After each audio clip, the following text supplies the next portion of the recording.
Persons of quality, and welcome to your introduction to the importance of being earnest and the setup for Act 1. Everything you're going to need to know to basically walk yourselves through this play is going to be started here, and I'll continue as we go through the rest of this week.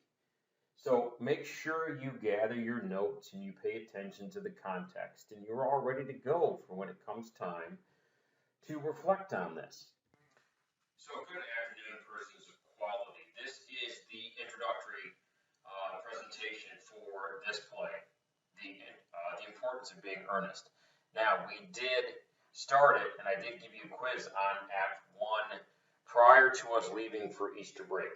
But now that we're coming to the end of Easter break, as promised, I'm going to put all of this into its appropriate context and walk us through all the material that we're going to need.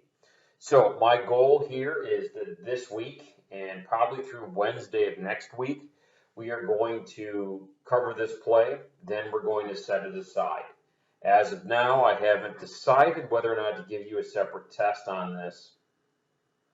I'm working through the specific details of what we're going to do. I did send an email the other day about where you are and upcoming due dates for the research paper. So that's sort of what I want you to pay attention to as we move forward. So make sure you focus on those particular details so that there's no deviation in the process. So as we progress, there was a definition I wanted to make sure that you had in notes here to use as you move forward into Victorian literature. And this is really the idea of aestheticism. Aestheticism is spelled A-E-S-T-H-E-T-I-C-I-S-M. Again, this is the aestheticism. A-E-S-T-H-E-T-I-C-I-S-M. Aestheticism is the appreciation of art and beauty for the sake of appreciating art and beauty. We know that it is about 1860 to about 1900 in Britain. So this means it has a significant influence on late Victorian literature. We know that it aimed to escape the ugliness and the materialism and all the pressure that the Industrial Revolution and the Industrial Age brought to cities, the changes it brought to places like London, how it moved people from the rural environments of romanticism and crammed them into cities. So to do this, it focused on the idea that art was beautiful, and poetry and music and painting about the literature beautiful for the sake of it being beautiful, rather than the idea that it had to have some sort of deeper meaning to it. Again, it's the art for art's sake kind of idea. So art can apply to any one of the particular moods that men have. So the idea here is that our characters appreciating art for art's sake is a hugely significant social aspects of love. So I wrote down that it's based on wealth or physical attractiveness. It's not based on emotion. It's not based on any of these particular kinds of deeper meanings.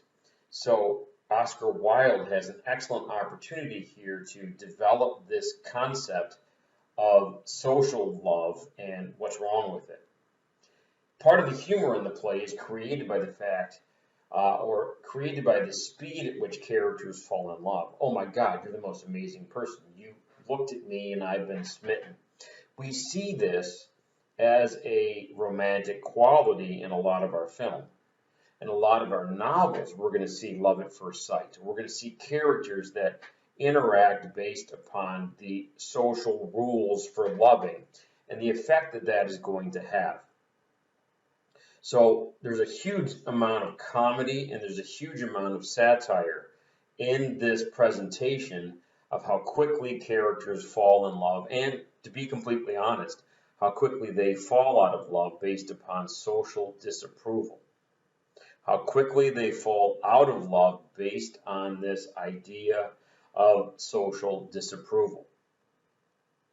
If I go back to that PowerPoint slide where it listed major themes,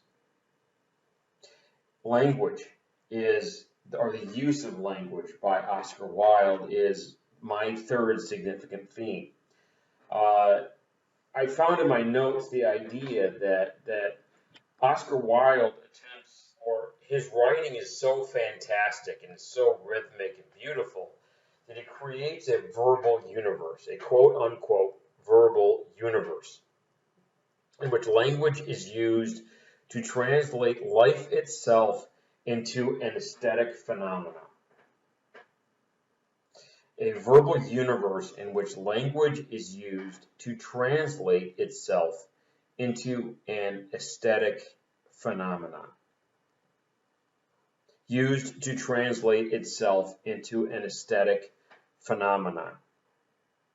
So the way that Wilde uses language contributes to the overall mood and feeling of the play. His descriptions flow nicely. He isn't long-winded like you probably have experienced by now reading Twain, sorry, he's an American, and reading Dickens. Hardy certainly falls in the category of a verbose author. So I think the language piece plays a significant role.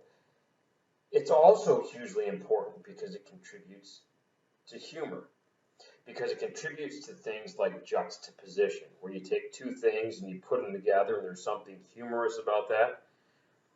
The very title of the play, for example, is a pun, P-U-N. A pun is a play on words that creates a certain amount of humor. So the importance of being earnest. Earnestness is truthfulness, but the entire play and the humor of the play is based on the idea that it's not, in fact, about honesty. It's about characters that run around, one person in the country while you're another person in the city. I think that has a significant impact on the overall development of the story. It is the tension between being honest and the ability to have fun, to be free in his or her choices. And this play is just going to be the men. And I find it significant because this pun, this reality, this juxtaposition is revealed only at the end of the play. As like in a good Shakespeare play, everything is tied up in a nice, neat little bundle, and everybody is content and happy. And just wait till you get to that particular end and you see how those particulars are going to work out. Again, I think these are some hugely significant ideas to look at as you walk through your text. So the last major theme I want you to focus on as you reread Act 1 of the importance of being earnest, or as you progress through the rest of the play, is the theme of reversal. How information that we get or characters that we get at the beginning of Act 1 certainly have a change of circumstance or a change in development as they go through the play. So this whole idea of reversal, or I could even use the word juxtaposition, which I used earlier, it satirizes Victorian conventions. So the reversal of characterization, fate, etc., however you want to phrase it, satirizes Victorian conventions. So this is, as I wrote here, it says expressing ideals that reverse social norms and common sense. So as you read the play and you look at how characters develop, we are reversing social norms. Again, to be able to do that, you have to define what the social norms are. But we're also sort of turning common sense on its ear. Our characters behave in ways that challenge our sensibilities, challenge our expectations about how social rules work, etc., etc. So, for example, characters change their opinions quickly. Algernon, for example, despises marriage. We have this whole discussion in the first 15 pages of Act 1 about how marriage is terrible and we're never going to do it. He'd rather be Bunburyist and run around and, flirt and do those kinds of things, but never truly be serious.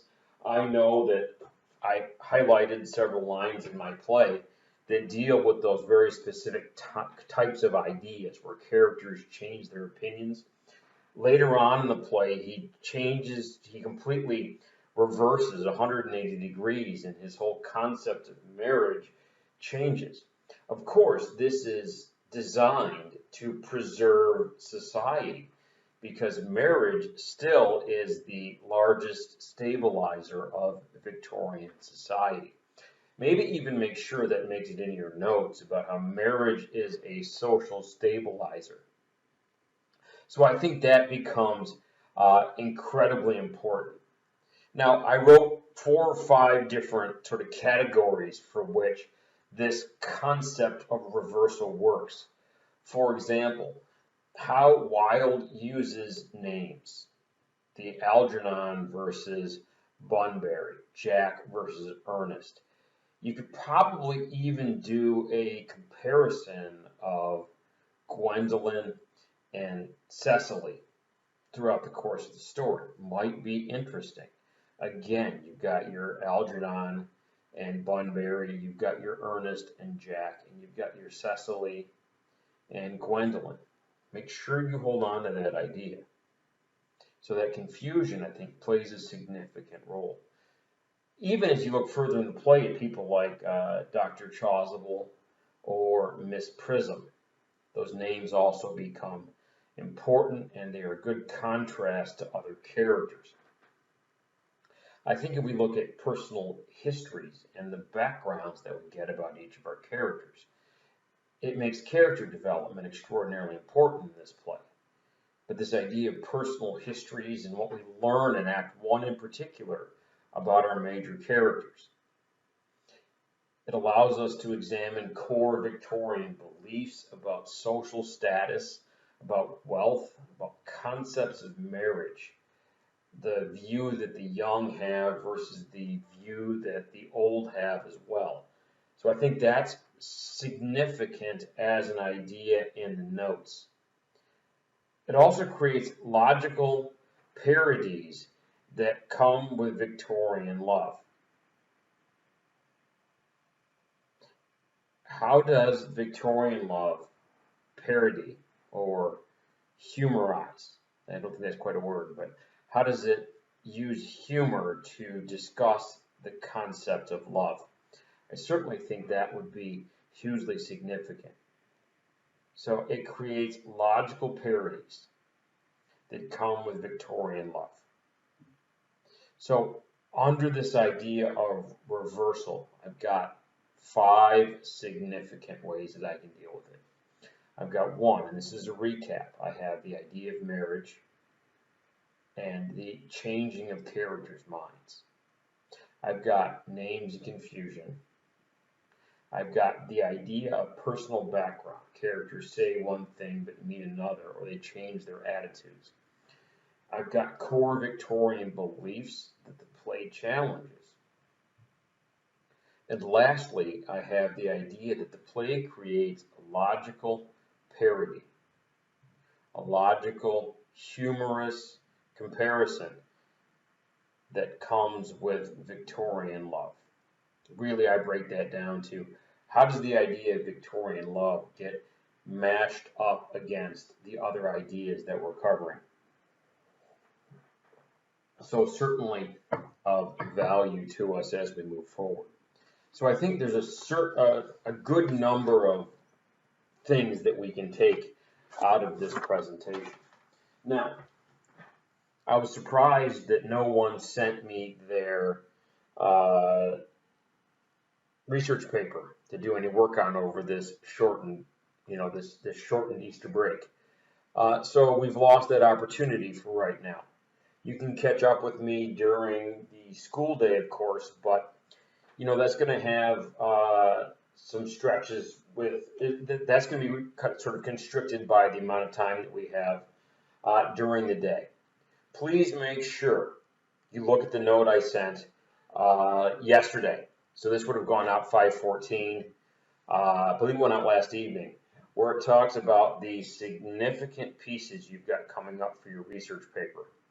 I'm willing to help you, but right now I've given you the rubrics and I've given you the resources to kind of walk yourselves through that.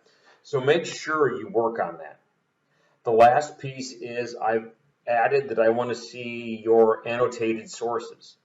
So you annotate, then you print a PDF, and then you email that PDF to me with your notes so that I can then check the validity and make sure that the arguments that you're reflecting in your paper is actually coming out of your research. So it just creates another segment of checks and balances for me. So make sure that when I send the note or I post this, probably tomorrow, that you have everything that you're going to need to move forward and to have a much better understanding of the importance of being earnest.